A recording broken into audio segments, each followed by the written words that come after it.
Our breaking news, an expansive filing from special counsel Jack Smith detailing never-before-seen evidence, including testimony from former Vice President Mike Pence, compiled against the defendant, Donald Trump. Joining our coverage, voting rights attorney and founder of the site Democracy Docket, Marc Elias is here. NBC News correspondent Vaughn Hilliard has returned to the table. Tim and Lisa are still here.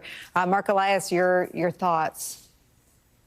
Look, I think that this is a blockbuster document, but there is one sentence that I think encapsulates it all. Donald Trump told his family, it doesn't matter if you won or lost the election, you still have to fight like hell. He knew he lost. He put the nation through 60-plus lawsuits. When that failed, he organized an insurrection in the nation's capital. This man should not be anywhere near the Oval Office.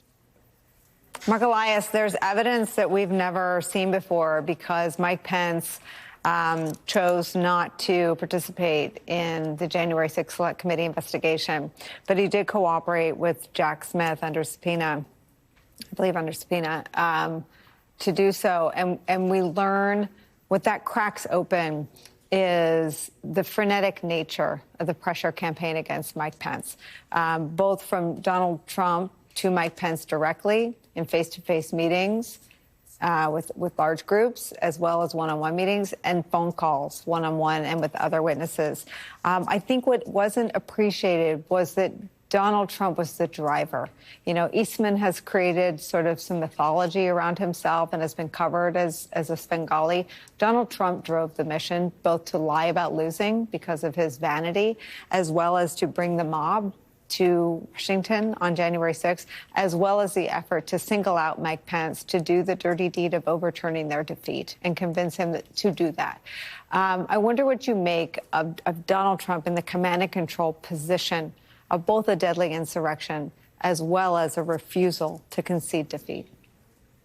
Yeah, I think that's a really important point, Nicole. I mean, if you go back to a much more mundane part of the post-election, or at the time seemed very mundane, Donald Trump wound up placing a call to the state canvassing board members for Wayne County, Michigan.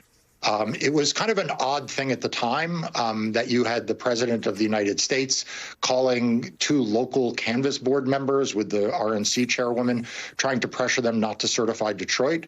The next thing we know, he is, of course, calling the Secretary of State of Georgia, trying to get him to find 11,000 votes. We now know he was, in fact, hands-on at almost every stage of this post-election process for almost everything we are aware of that was done wrong.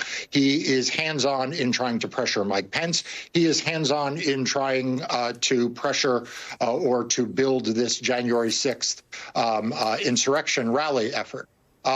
He was frenetically involved because he personally did not want to lose power. And I think a lot of the people around him knew, we now know, that he had lost, and others around him knew that he had lost but were willing to humor him.